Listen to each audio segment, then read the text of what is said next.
just either slightly different from what they are. We talk, we see things are not normal.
Welcome to Strange Familiars.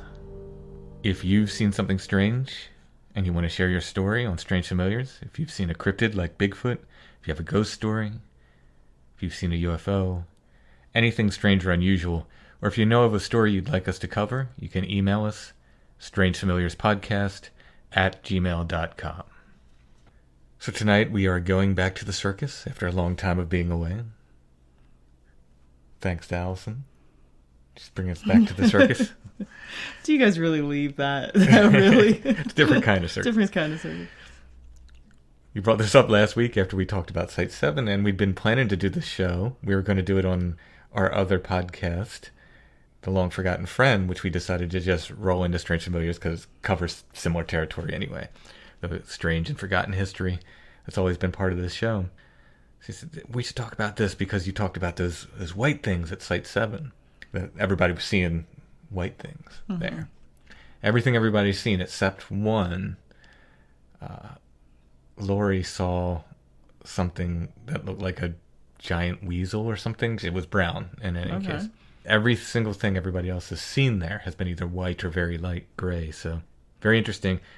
And one of the stories associated with that, one of the original stories I was told about the closed road that is a major feature of Site 7.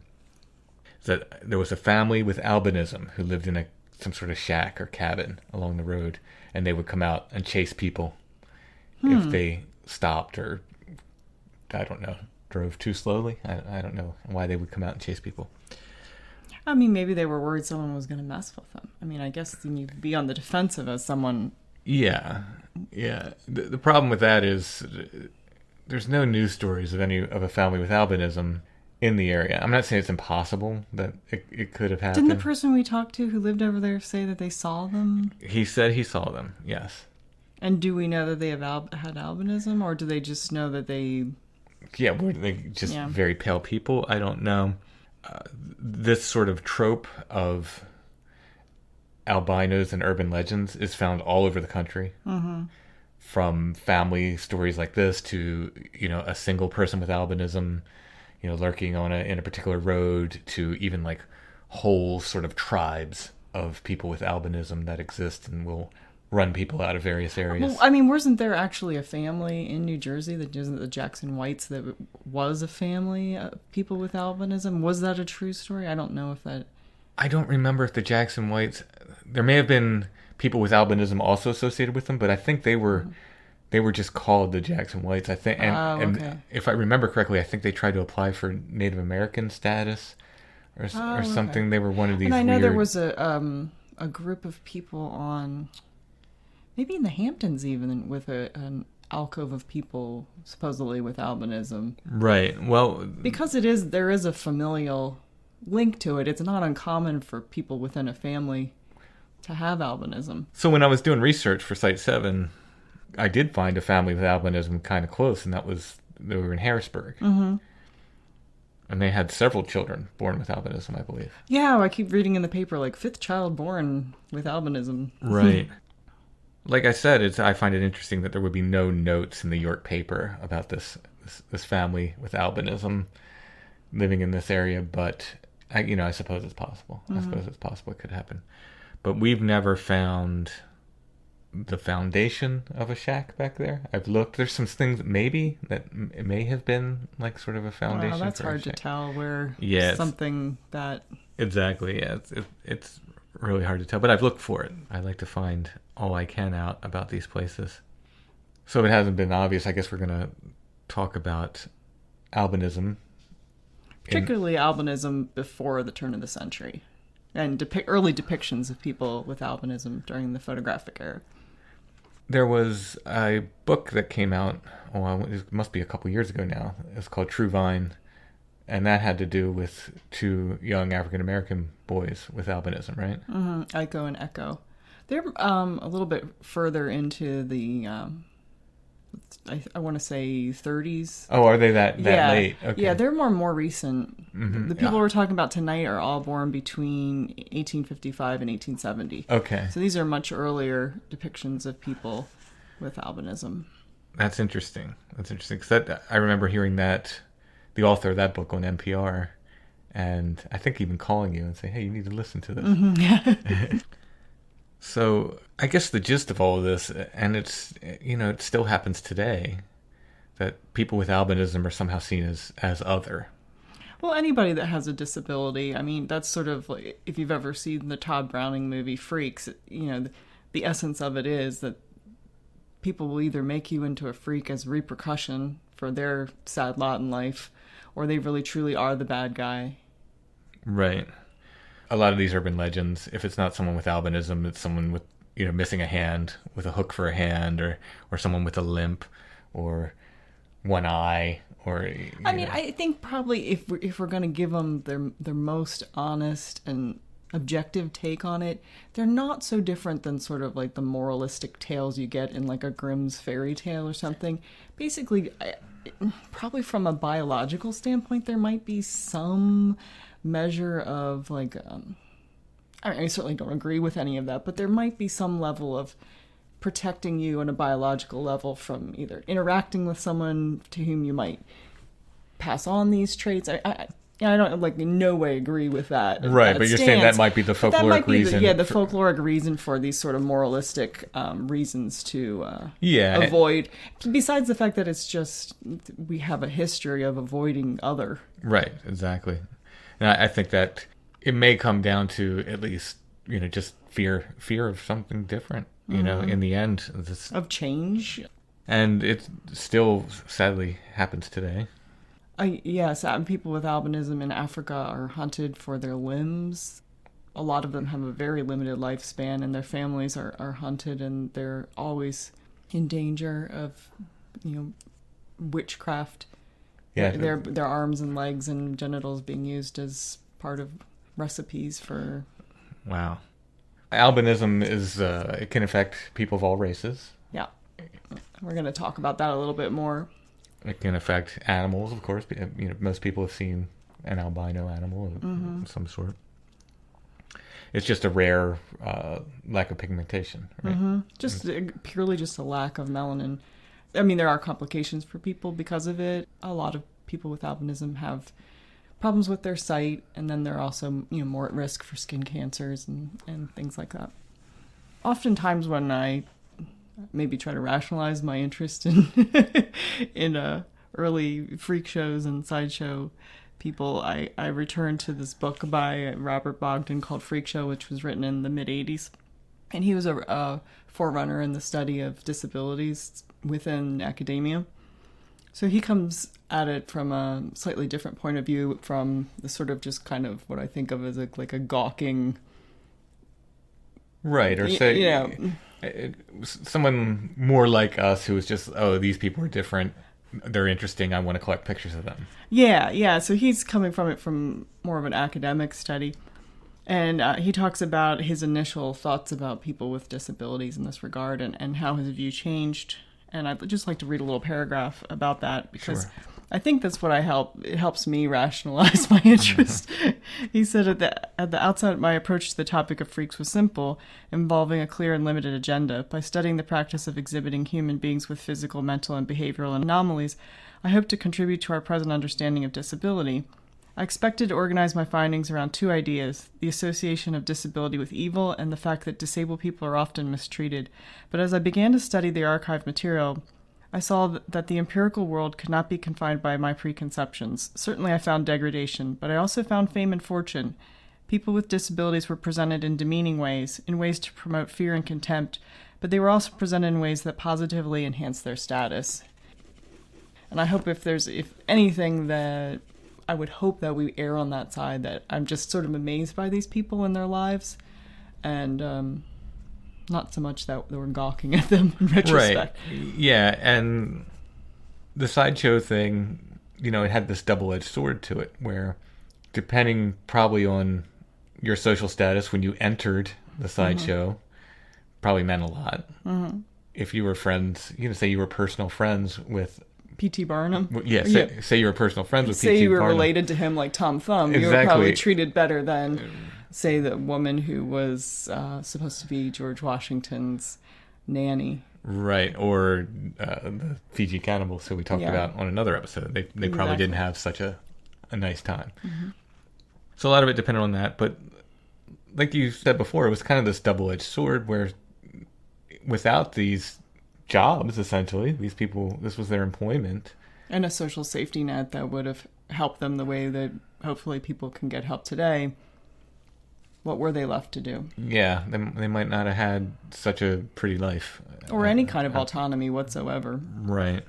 So in that sense, you have this element of exploitation or possible exploitation, but you also have this element of giving them autonomy, like you said, giving a way to live that was probably, in many cases, better than what they would have experienced in whatever small town from wherever they came from, whether it was some other country or right here. I mean, we can make the case for an Instagram influencer. How different is that from like a sideshow?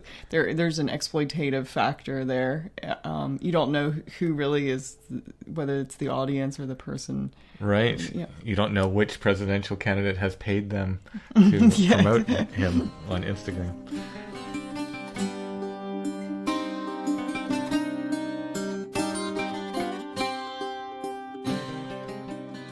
So we're going to go back to, I guess, one of the earliest ones that you know of, that you can name.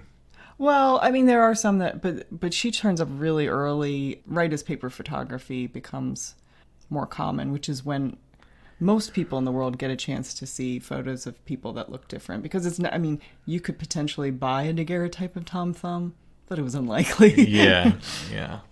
When paper photography comes, they can make multiple copies of things. Yeah, celebrity, that's kind of the big boom of celebrity status at that point. Very interesting. So she comes at the dawn of paper photography. Yeah, she was born in the late 1850s, and so the first pictures of her as a child are, CDVs. This is Nellie Walker. Yes, Nellie Walker was an African-American woman.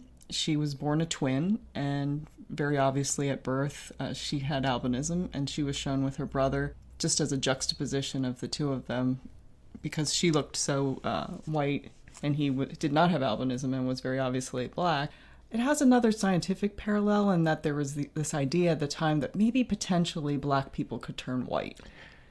This is an interesting thing, and I find it mirrored in the Wildman reports I often talk about, where there was this weird idea that you could leave society and grow hair all over your body. You would become wild, like an animal. And it's almost like, again, like we're looking for a scientific explanation for our worst fears, our racism. We're looking for a scientific rationale for it. Mm-hmm. So here we have a totally racist society who has yet to give up slavery. And we think that maybe there's a chance that we can redeem these people by making them white. So there was a lot of interest let's just go ahead and say that's not your thinking. That is not my problematic thinking from the past. So they actually literally said that as regards Nellie Walker. Yeah, she was referred to as the white Negro girl, or sometimes I've even seen people with piebaldism, which is like a variant where almost like vitiligo, where your skin starts to turn and lose pigment, that those people were referred to as black men turning white. So there is this idea that race is not a fixed concept. Interesting. It's very interesting. So Nellie led probably one of the most fascinating lives in all of circusdom. She married another man with albinism, quite a few years her senior. They broke up. He married a fat woman, professional fat woman. Not just someone who was overweight. That wasn't just an incidental comment on my part. She married a professional fat man named Dick James.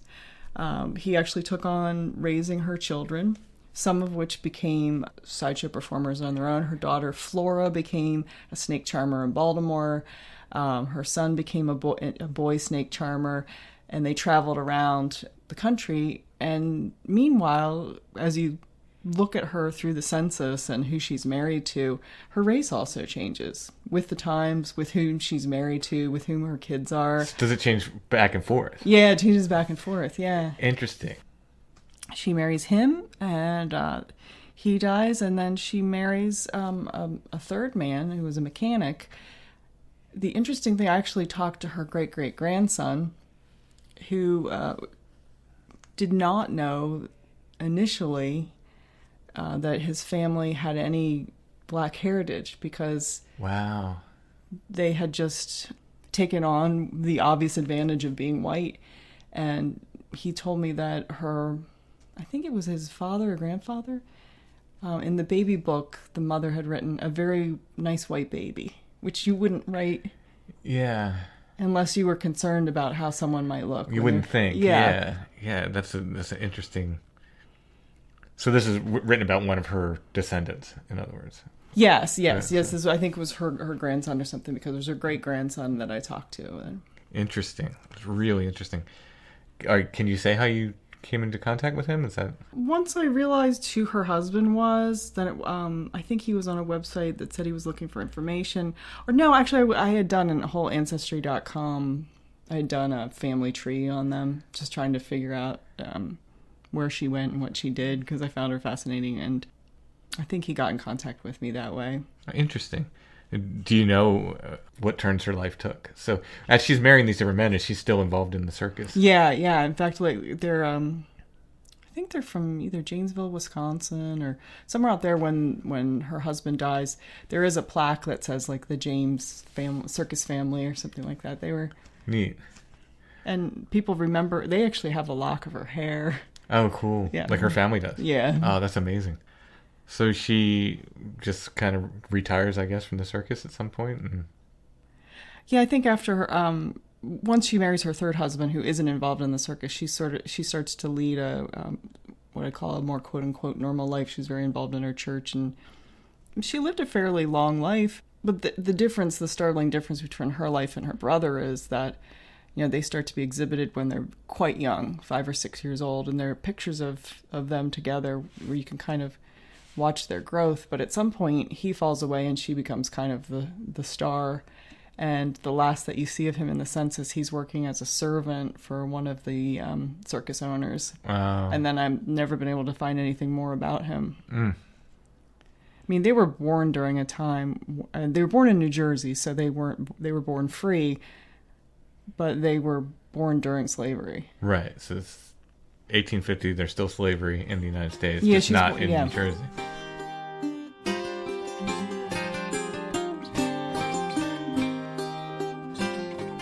So this is during the Civil War. This is Nellie and her brother being exhibited at Major Burnell's museum. This is from the Pantograph, which is a newspaper out of Bloomington, Illinois, on November 20th, 1863. Major Burnell's Museum. This institution is now open in Lower Phoenix Hall during both the day and evening. Little Nellie, the albino child, is the central attraction.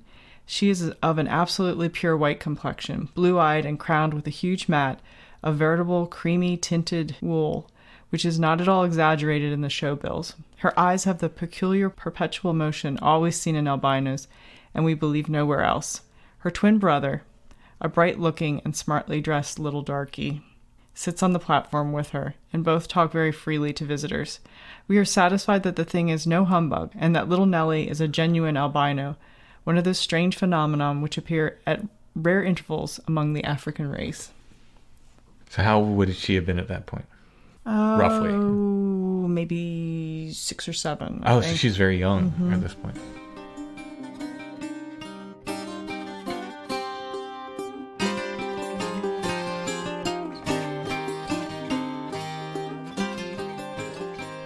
Among the many places of amusement in the city at present is Major Burnell's Great Moral Exhibition on St. Charles Street, opposite the Academy of Music.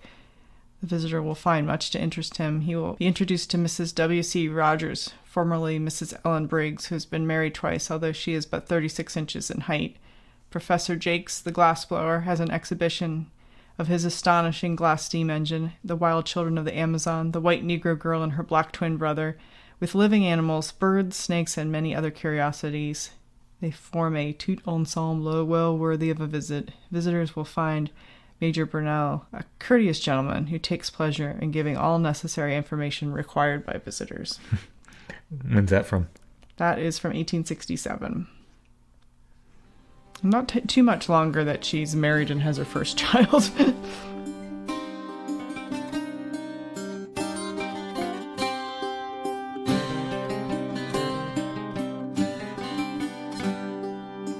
So this is Nellie Walker's third husband. Yeah, when she's Nellie McCormick. So this is what time? What year is this? 1928. And what's the newspaper? The Daily Times, New Philadelphia, Ohio. 27th of December, 1928. Police hope of solving the mysterious murder of Frank McCormick, 61, filling station attendant, hinged today on an anonymous telephone call. The call was received by J.G. Newman, Cleveland Heights, leasee of the station, last night about the time the murder is believed to have occurred. The caller advised Newman to phone the gasoline station. He attempted to, but got no answer, and 5 hours later, McCormick's body was found lying in the darkness at the rear of the station. A bullet had penetrated his heart, his scalp, and was cut, and one tooth had been knocked out. The filling station was locked, and McCormick's auto stood in front, his ignition key on the seat and his gloves on the running board. Leo Skopopopsky discovered the body while out walking his dog. In one pocket, police found McCormick's purse with $1. It's believed that a little more than $20 of the filling station's money had been taken from his hip pocket. Neighbors said that they heard 2 shots near the filling station shortly after 6 and thought it was the noise of an auto backfiring. Police believe the first shot killed McCormick and the second was fired accidentally as the slayer fled. Yeah, she dies in Cleveland in 1922. So Nellie died in 1922, so she was already dead before her husband died. Yeah, because he was younger, the third one. Go, Nellie.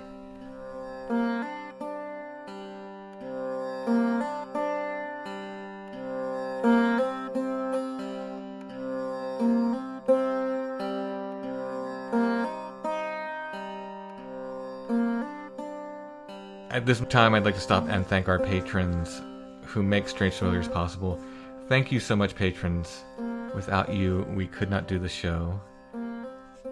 Maybe someday we'll get some advertisers to help out as well, but at this point... I'm fine with just a community of kind people. Me too. It is nice. It's nice to have our only ad being basically a thank you for the patrons and to ask people that if they like Strange Familiars, if you like what we're doing, if you like what you hear and you want to hear more, you can become a patron at Patreon. It's patreon.com/strangefamiliars. We have almost 50 patron shows at this point. We're creeping up towards 50 patron shows. I think it's 48 with February's patron show. So we're getting very, very close to 50 patron shows. You get access to all of those as soon as you become a patron. You can go back and listen to those 50 shows. Doesn't that turn out to be about 6 cents an episode or something like that? I did not do the math. It's either 6 or 60. And you also get access to new patron episodes going forward. So we do one full episode of Strange Familiars every month just for our patrons. Often we do more, but we guarantee that one. Can we do an extra patron episode about some other circus performers? Sure. Absolutely. Patreon.com/strangefamiliars for more information. You can see all the different levels of support there, starting at $3 a month and going up from there with all kinds of things like t-shirts and stickers and pins and patches and even copies of my artwork, books, and music.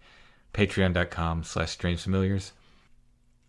If you don't like the idea of a monthly subscription like Patreon, and you're saying to yourself, but I still want to support Strange Familiars, you can do that by going to the show notes under every episode at strangefamiliars.com and look for a paypal.me link where you can make a one-time donation. Everyone can help by liking and subscribing wherever you listen to podcasts, whether that's Stitcher, Apple Podcasts, Himalaya, Google Podcast. I really should learn what Google calls their podcast things as a podcast provider. I use Himalaya. So you use your phone. I use my phone. I use my phone. That's my podcast catcher. Whatever podcatcher you use, make sure to like and subscribe and give us those nice 5-star reviews because that helps get the show in front of new listeners. And now we'll get back to our stories of the circus.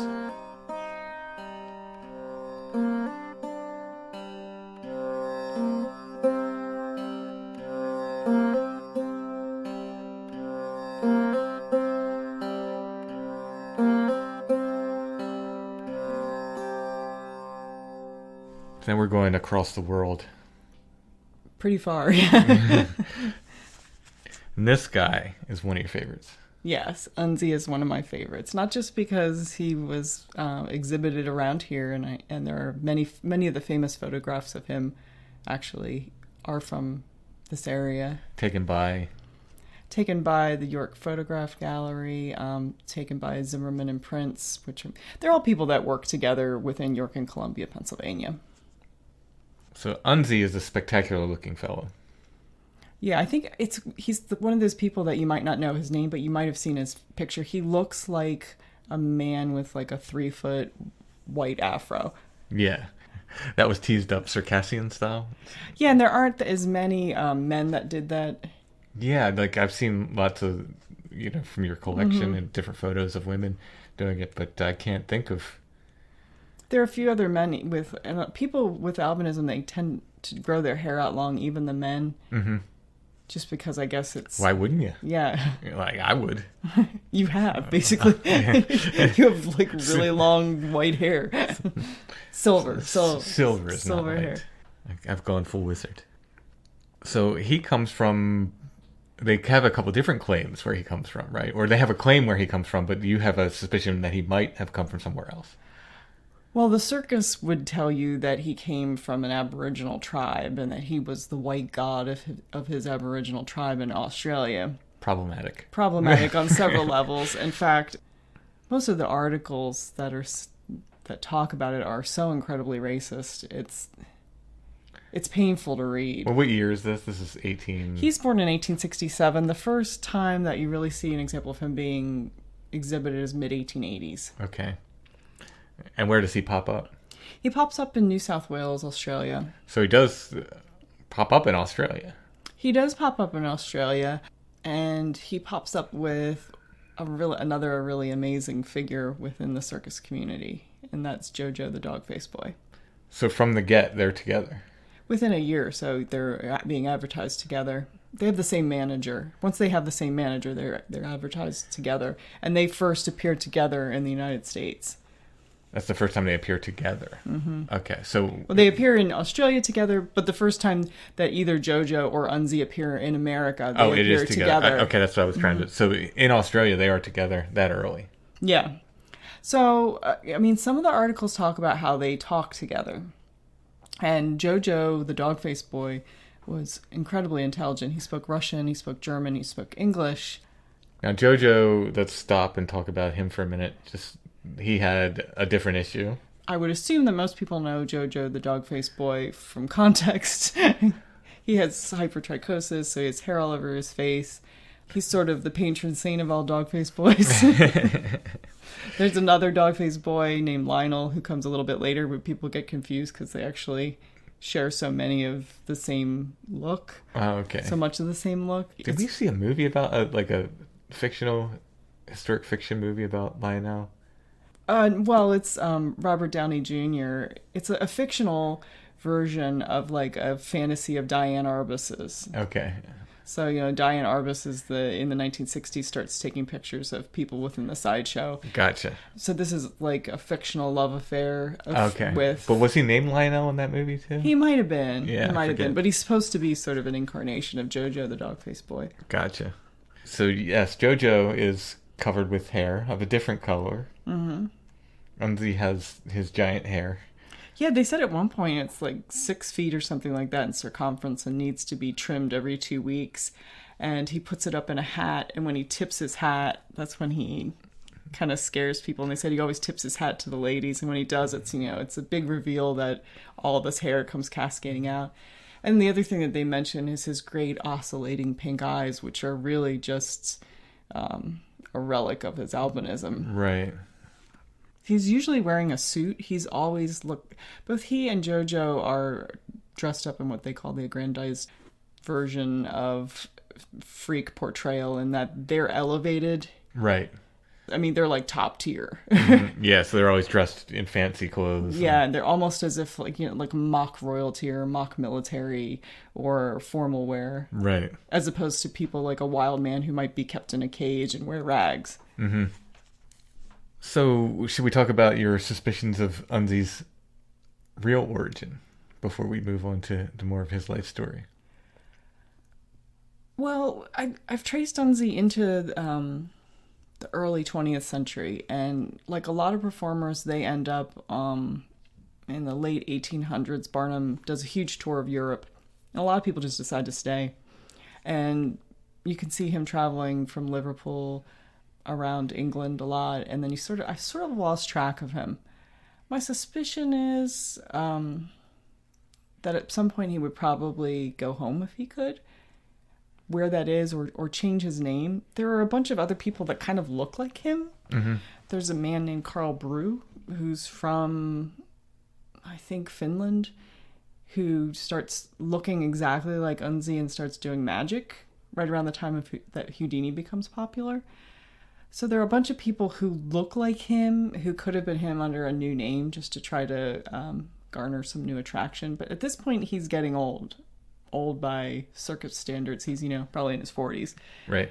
Maybe early 50s. He has his own circus for a while, and so he's managing other people. My suspicion is he probably floated around that aspect of the circus for a while, and then probably died. JoJo dies in 1904, so after that there's no chance that they're being exhibited together. I run into JoJo a lot in my wild man research, because a lot of times they'll call these hairy things that people are seeing, they'll say, you know, JoJo the dog-faced boy visits town or something, and then I have to read the whole article to see, like, is this one of the many sort of people who followed JoJo the dog-faced boy, many of whom they called JoJo as well, or if this is some sort of like hairy thing that walked into town and scared people. So he comes up a lot with that. I end up with a lot of JoJo news articles that I have to read through. So JoJo and Unzie start off in Australia, but you can actually, I have the ship manifest for when they leave Australia and they end up in San Francisco. That's the first place they end up in the United States. They're traveling together he's traveling under his show name. It says Mr. Unzie. JoJo is traveling under like another appropriated sort of German-Russian sounding name, Mr. Petrov. But it's quite obviously the two of them are together. Interesting. And they end up around Chinatown. And I mean, I just can't even imagine what it would be like in 1890 in San Francisco to see the two of them walking down the street together. Did they? Like, would that have been something they would have done? Or would they have put on, you know, high collars and top hats and tried to... I mean, you got to leave some point. I do think they tried to keep people... They didn't really want to give anything away for free. Yeah.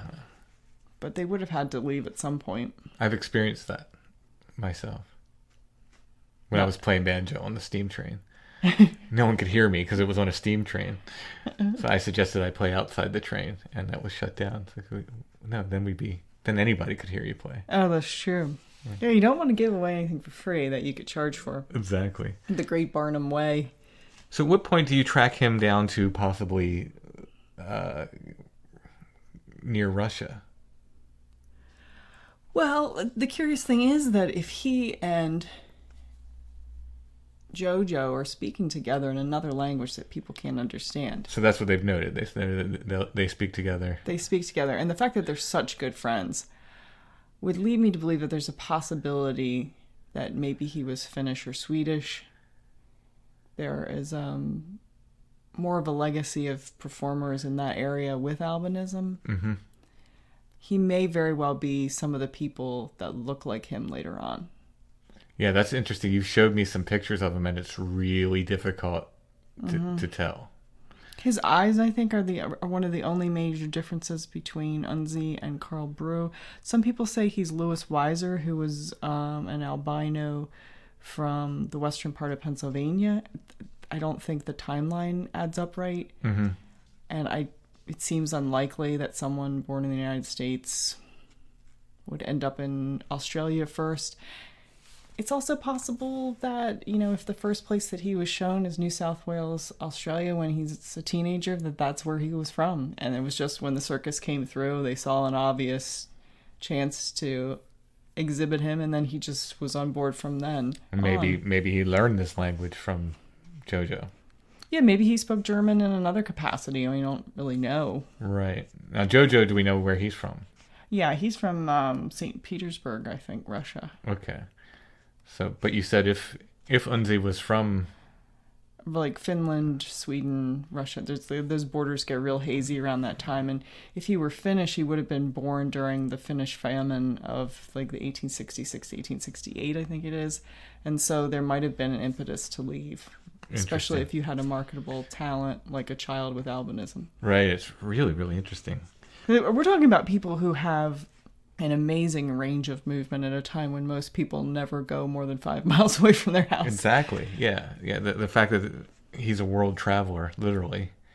And how long that takes. Mm-hmm. Yeah, they leave Australia right before Christmas, I think, and get there at the end of January or something and start to be exhibited in February or March. They do private showings of JoJo and Unzie, and then they're revealed to everyone. Then they start the big marketing campaign.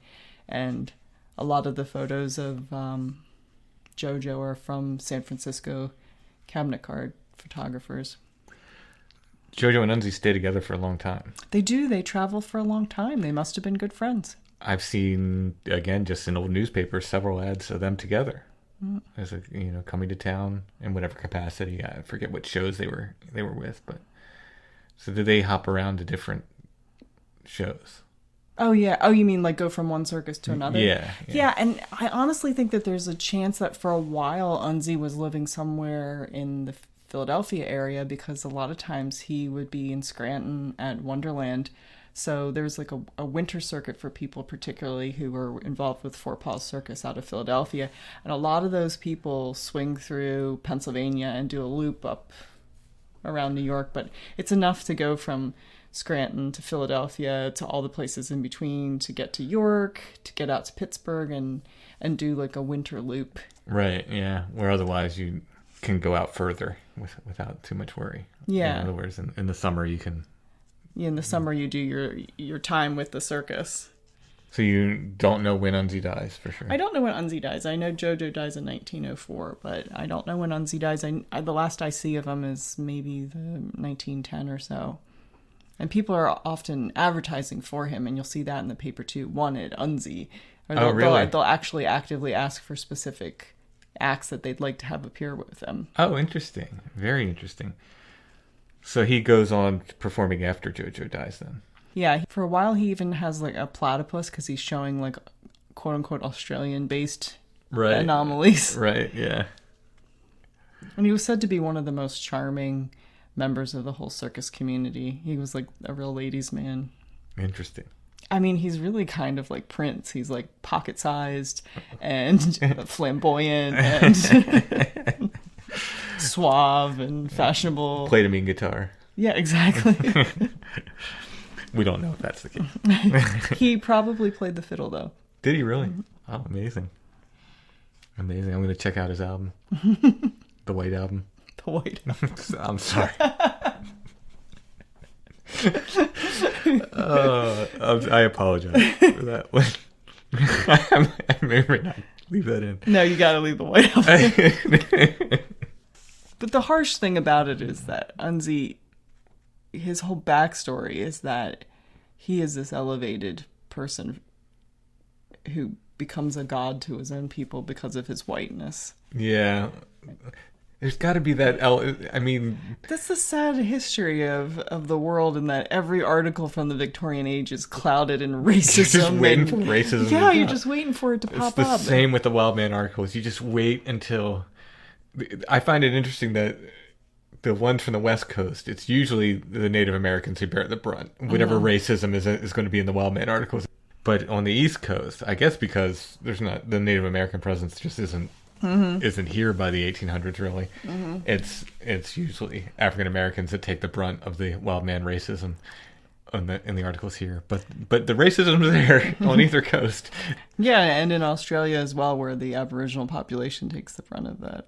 Would you like to hear maybe not so much of the blatantly racist part of his circus backstory, but just the made-up version of where he was born? Sure. Okay, so this is an article about Unzie when he gets to Liverpool in 1896. An interesting anthropological specimen, a human paradox known as a white-black, is said to be found in the person of Unzie, the offspring of Australian Aboriginals, who was born in 1869 at Tarrabandra in the colony of New South Wales. The consternation of the superstitious natives upon learning of his birth may be imagined, for it was found that in striking contrast to his dusky parents, the little stranger had a skin of alabaster and a hair of snowy whiteness. Unzie is now 27 years of age, tall and intelligent, with a great mass of white hair, which stands out all around his head like an open umbrella and measures 6 feet in circumference. He is shortly to be exhibited at Mr. Reynolds' Popular Gallery in Lime Street, Liverpool. And what year's that from? 1896. What paper? The Liverpool Mercury. Yeah, so there's not always the treatment of them as a scary other. Sometimes they're talked of as sort of wonders. I think you read me another article where it was talking about the beautiful cotton-like hair of one or more of these people with albinism that were being exhibited.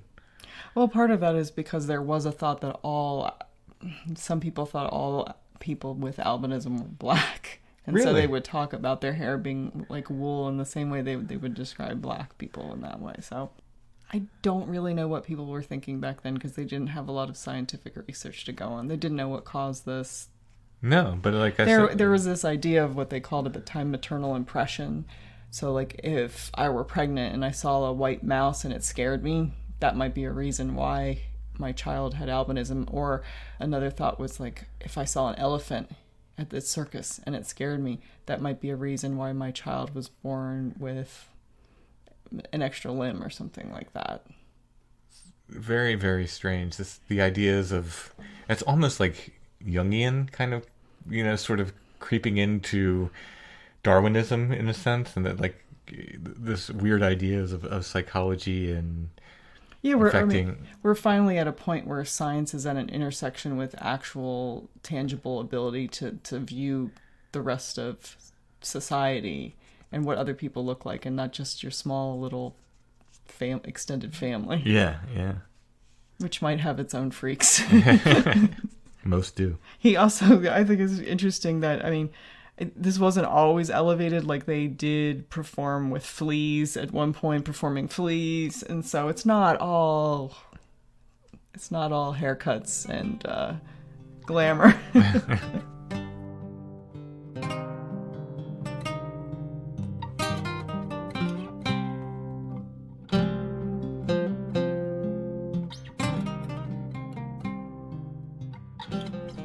So there's Unzie.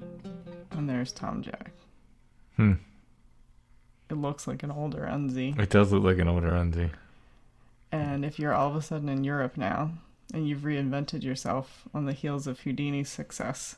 Interesting. And now you're in Germany, where maybe you came from originally. Germany or Finland or Russia. Now, I noticed that they called Tom Jack the Ice King. Yes. Just as a fan of Adventure Time, I'm just noticing. Yeah, they did call him the Ice King. That's true. Do you know much about Tom Jack's life then? Not as much. There's another guy. Yeah, that's him, Carl Brew. And I did do some... He's almost born too late. Because he's born in 1884, which is almost 20 years later, supposedly. So we're not sure. Yeah, I'm not sure if that's him or not. So Unzie leaves us in a mystery, very much like he was born. We don't quite know. Yeah, we don't really know where he's from. He just sort of arrives in a cloud of hair and leaves Europe in the same way. In the same way. So we couldn't visit his grave. No, we don't know where he is. Interesting. Even Jojo, it says that some reports say he died in Macedonia, but then I also saw that he died in a town in Spain, which sounds like Macedonia. It's one of the more major ones. And there's usually a little kernel of truth in everything and a lot of exaggeration. A lot of humbug. Yeah. So we know where Jojo's buried? Well, they said he died in 1904 of pneumonia in Macedonia or Spain. And so my presumption is he's buried somewhere there and that they wouldn't have bothered to ship him back to his homeland. Right.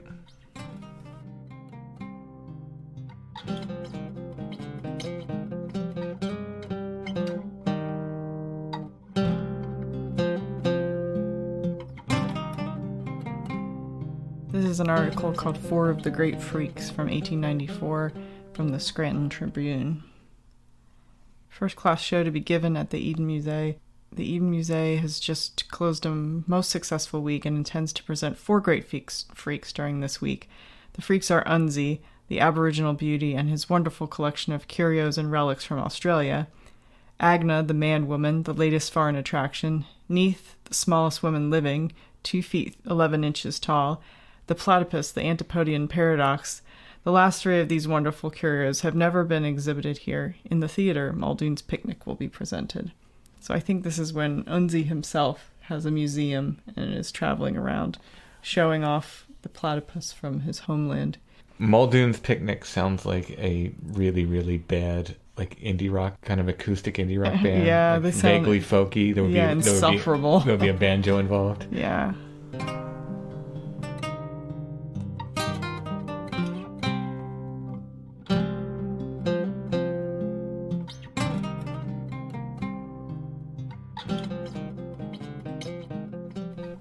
What a time the little folks will have today with Jojo, good-natured, handsome Unzie, and Seymour, the greatest of the mind-readers.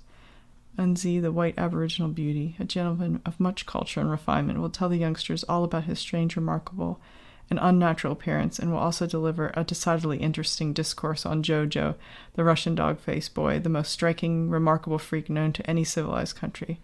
But the attraction that will please, charm, fascinate, and mystify all the little ones is Seymour, the mind-reader. Getting upstaged. What's that from? The Salt Lake City Tribune in 1891.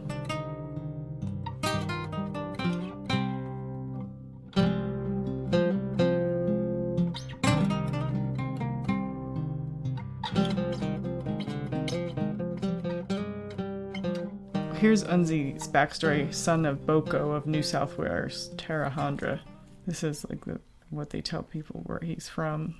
With a massive head of white frizzy hair, 6 feet in circumference, and lovely pink oscillating eyes, his parents being black aboriginals, his father Boko, from Tarrahondra, New South Wales, Australia, one of the famous chiefs under the last and late black aboriginal king of that country, King Billy. From the Salt Lake Herald. 1891. Oh look, here's Unzie over here, and then there's Jojo on the other side of the newspaper.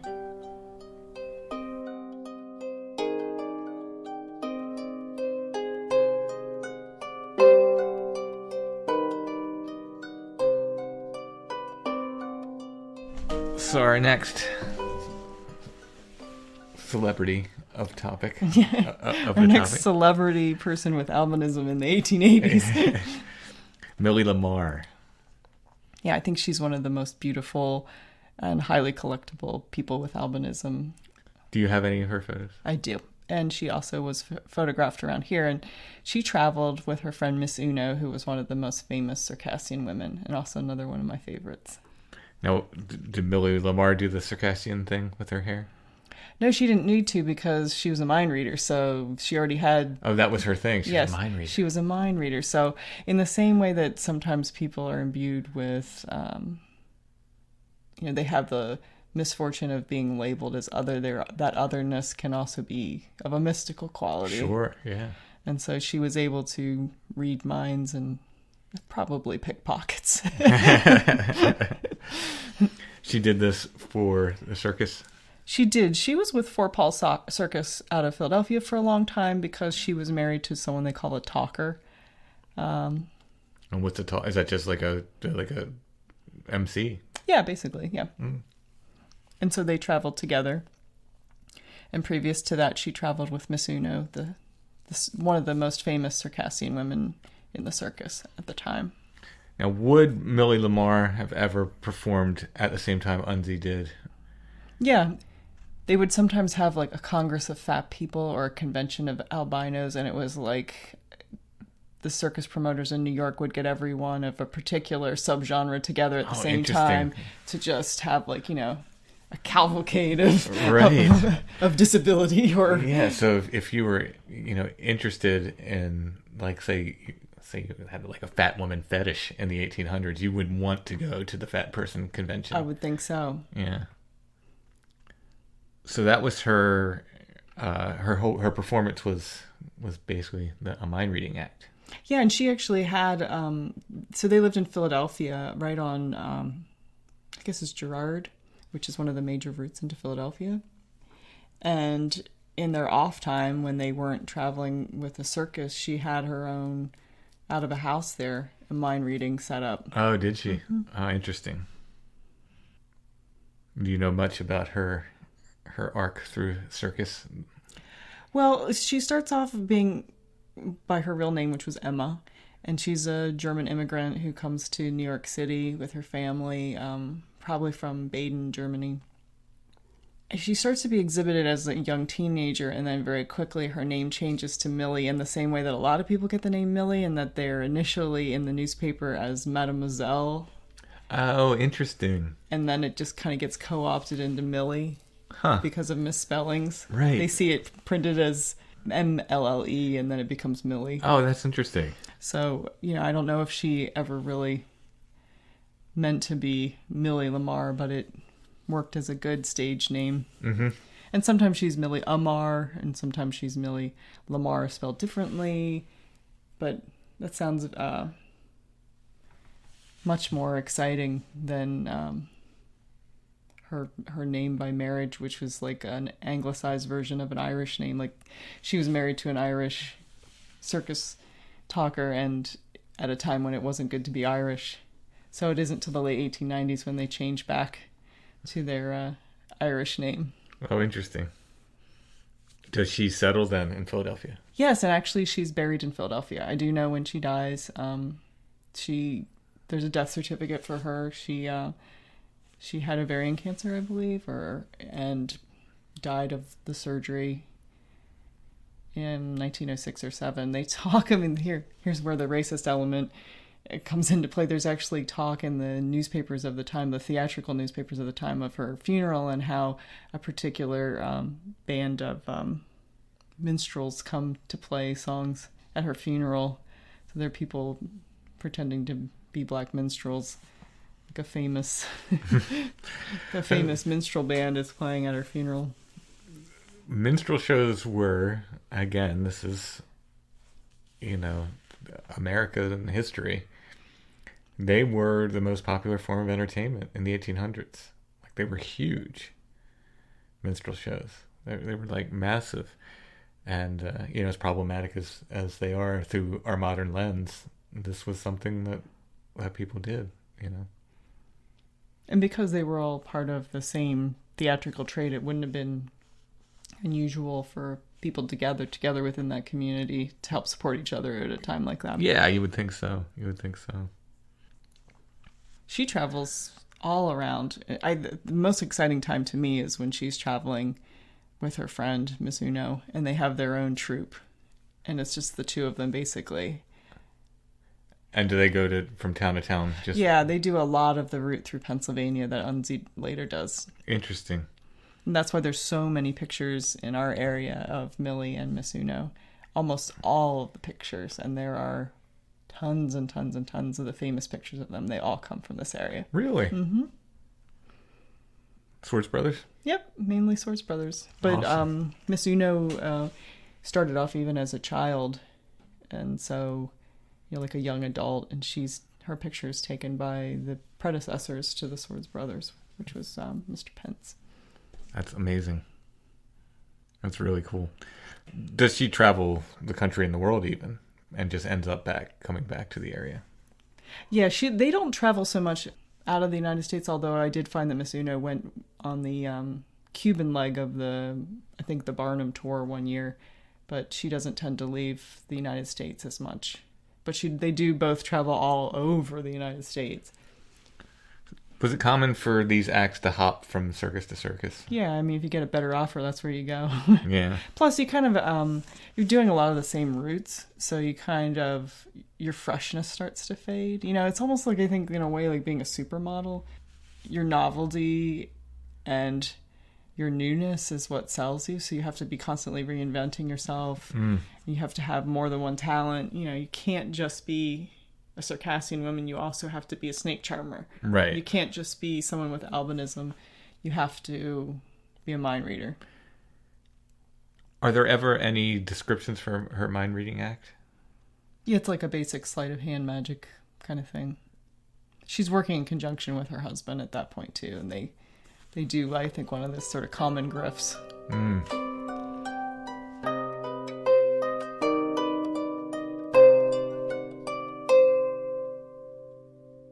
From the Lancaster Daily Intelligencer, 2nd of March, 1887. Big crowds attended the novelty performance at number 48 North Queen Street all of Tuesday afternoon and evening, and at the latter time particularly the attendance was very large. The work of the Bohemian glassblowers is very fine and attracts much attention. The great feature of the entertainment, however, is the mind-reading wonder of Miss Millie Lamarr. This young woman, while blindfolded and with her head turned away from the questioner, will tell the date of a coin in anyone's pocket, will pick out any odd feature of the personal apparel of an individual, and will name particular figures in a great number written on a blackboard by a stranger, the blackboard being hidden from her view. Her answers are quick and almost invariably correct. Her dexterity is simply remarkable. The snake charmer, Miss Uno, handles a number of fierce-looking snakes in blood-curdling style. Altogether, the show is a very interesting one, well worth seeing. They had just been in York the month before. They had spent about a month here, and then moved on to Lancaster. How would they spend that much time in one place? Yeah, I mean, it takes a while to get places, so...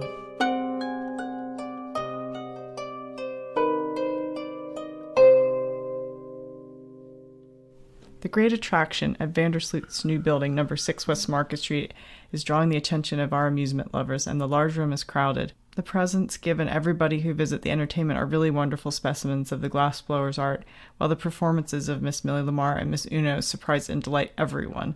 The exhibition is open afternoon and evening and is well worth a visit. And that is from the York Daily, from York, Pennsylvania, 8th of February, 1887. So with these different articles, you're literally able to follow them from town to town, essentially. Yeah, I actually have a pretty good record of where all of them were. At different times. Mm-hmm.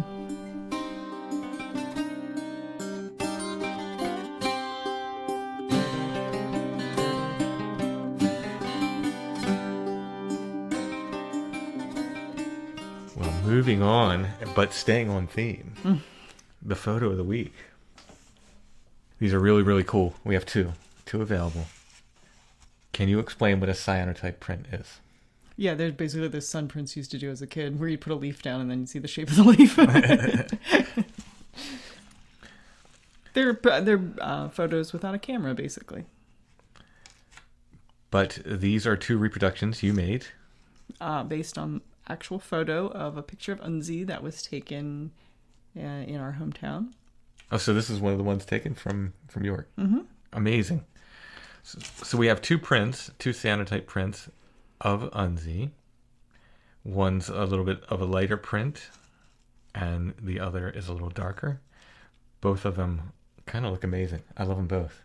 Really you can see his very, very light colored eyes. Like there isn't really much pigment. Yeah, and these are printed on a really nice, heavy watercolor paper. Yeah, I think they're the heaviest watercolor paper. It's like acid-free and all that jazz. Yep. Mm-hmm. They are roughly 8 by 12 roughly. They're a little bit smaller than that. You got nice hand-torn deckled edges on the prints. Yeah, and if you didn't know, cyanotypes are blue. That's where the cyan part comes in. So it's all blue tones, and it makes them look sort of ghostly and frozen. And it's really, really neat the way they're printed. You can see them in the show notes at strangefamiliars.com under this episode. There's 2 available, and they will be in our Etsy store for purchase. These will be $30 each. Hand-printed Unzie cyanotype photographs, $30 each plus postage to wherever you are. Again, they'll be in the Strange Familiars Etsy store. If you don't want to go through Etsy and you want to buy them directly from us, that's an option too. You just contact me and let me know. But Etsy's certainly the easiest way. That way I can put them up, and when they sell, they sell. Yeah, we don't have to refund anybody any money if they... Exactly. So these are really, really cool prints. Maybe we'll make some more. Maybe you'll make some more down the road. We have to get some... It's a lot easier to make cyanotypes in the summertime than it is this time of year. Because of the sun. Yeah. Yes. Yeah, these are really, really neat. Really neat. So, handmade Unzie reproduction photographs by Alison. Cyanotype prints. Photo of the week. We got 2 of them for sale. Dark and a light variant. Again, in our Etsy store. Be one of us. Purchasing Photo of the Week helps support Strange Familiars the same way patrons do and the same way PayPal donations do. So if you're interested in these, go ahead and check them out at strangefamiliars.com, or you can go to our Etsy store, which is store name is Lost Grave on that, and get something cool. Get a cool print of Unzie, handmade by Alison, and help the show at the same time. We will be back soon with another episode of Strange Familiars. Lots of great stuff coming up, guys. Stay tuned.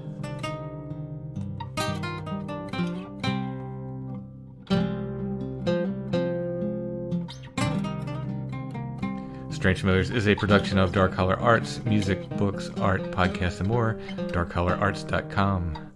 Intro and background music is by Stone Breath. You can find more at stonebreath.bandcamp.com. We are on Facebook, facebook.com/strangefamiliars, where you can also join the Strange Familiars Gathering group. And we are on Instagram at Strange Familiars.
Grey wolves call. Have you heard how they cry? Have you seen where the wolves go to lay down their heads and die? Where do they go? Under skies of red. Where do they part? The quick from the dead.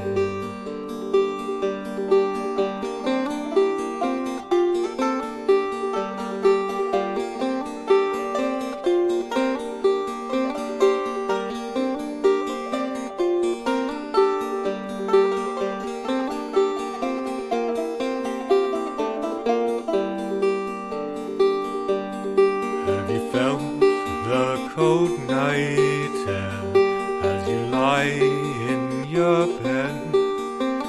Have you felt cold night and whispering the words of the dead.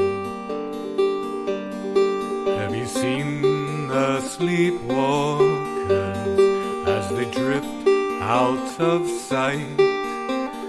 Have you heard the sleepwalkers chanting as they roam through the night? Where do they go under skies of red? Where do they part the quick from the dead?